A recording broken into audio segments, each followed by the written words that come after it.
Okey, kali ini kita akan tunjukkan bagaimana untuk kita membuat penyelenggaraan laman web. Dalam penyelenggaraan laman web ada tiga perkara utamalah. Satu, untuk buat backup.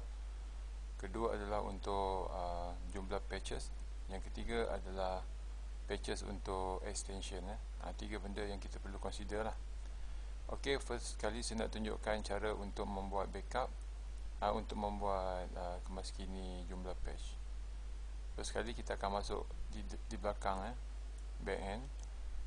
Yang ini saya punya backend.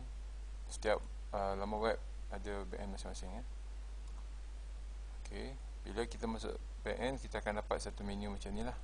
Yang dekat atas ni saya punya bahagian, ada ini adalah URL untuk backend lah.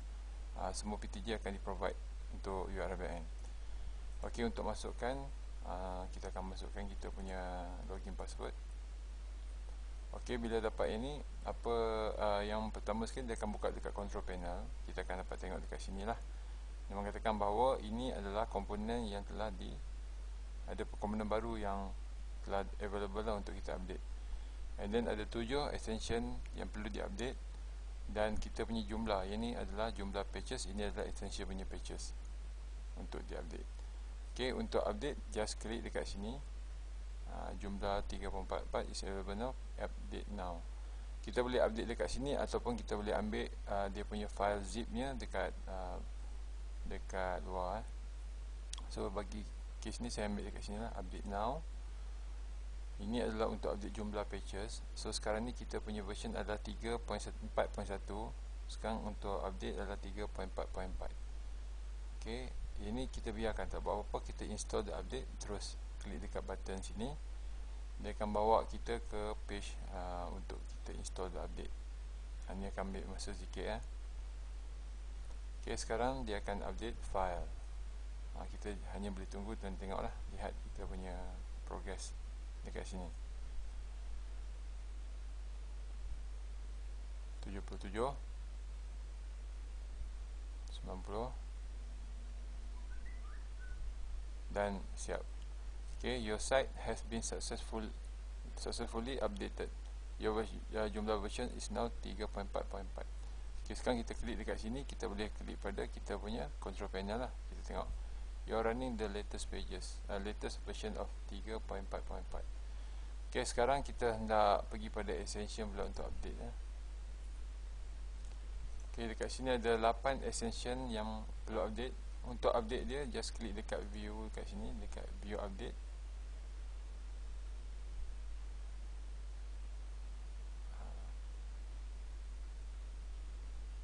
Ada 8, kita akan update satu-satu lah. Ok, contoh dekat sini saya akan update yang ni.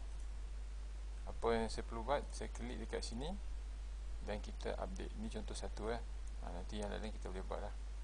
So klik dekat admin tools, update.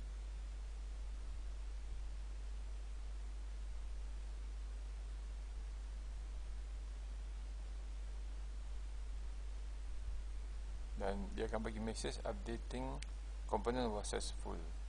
Okey, itu adalah cara untuk kita update komponen.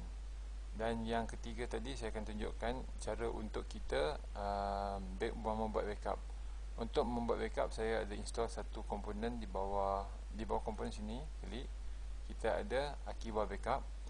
Klik dekat Akiba backup. Ini backup ni kita simpan. Okey, yang ni kita adalah older version lah. So kita boleh update lah, update to 4.3.1. So kita klik dekat sini,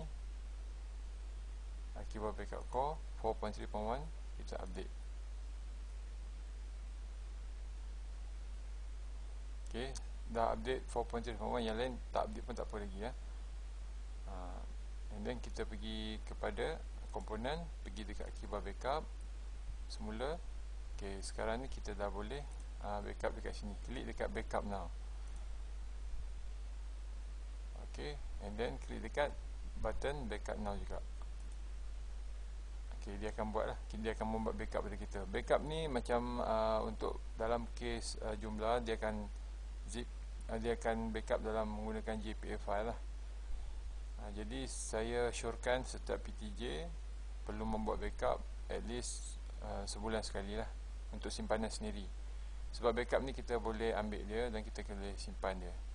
Dan jika ada berlaku apa-apa masalah di kemudian hari, kita boleh gunakan backup untuk kita restore balik laman web kita lah. Jadi proses ni tak ambil masa lama. Kita boleh buat benda lain dulu. Sekarang dah 73%. So itu adalah cara dia buat backup. Tunggu sebagi dia habis.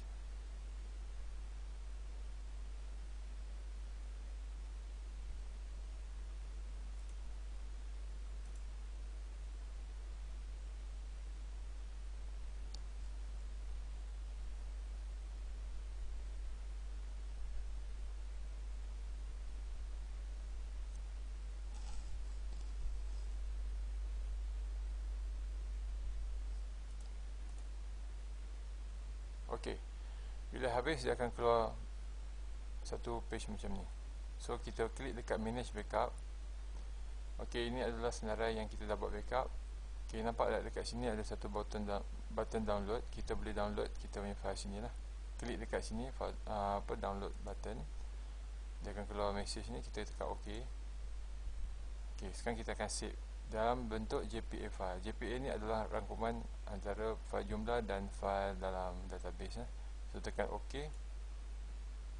Okey, sekarang sudah masuk.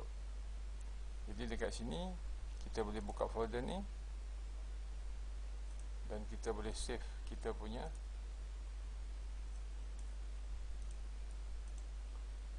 backup tadi. Kita boleh ambil dan kita boleh letak dekat kita punya desktop dan kita save. Kita simpan, buat simpanan koleksi kita dekat situ. Jadi itu cara untuk kita membuat backup lah laman web kita. So kita kena buat at least sebulan sekali lah, ya.